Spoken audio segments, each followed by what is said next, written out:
This customer ordered a Ralph Lauren baby shower cake for twins. I started on the top tier with this fondant that I imprinted with a fondant mold, so that way it looks like a knitted sweater.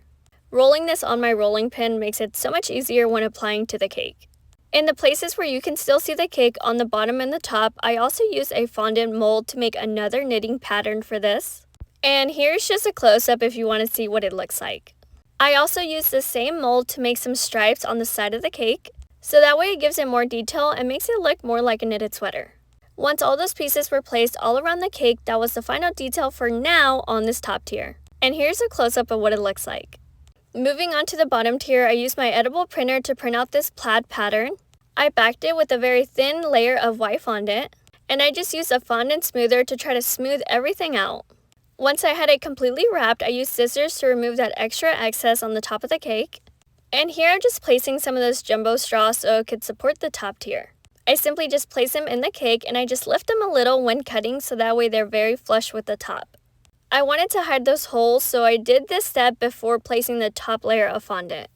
This bottom tier is going to resemble a cylinder box, so it's time to add those details to make it come to life. I add borders to the top and the bottom that have a stitching detail on them, and I cover every seam of that edible paper with this very thin piece of brown fondant that also has that same stitching on there. I add the little handle to the front of the box, and of course we can't forget the name tag.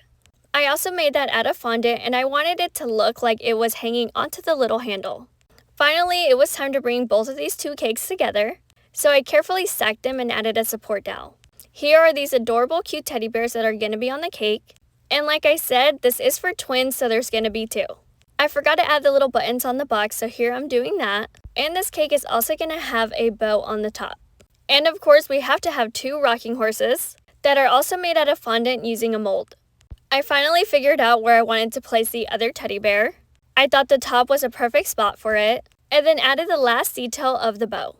And finally, here is the final result. Let me know what you think.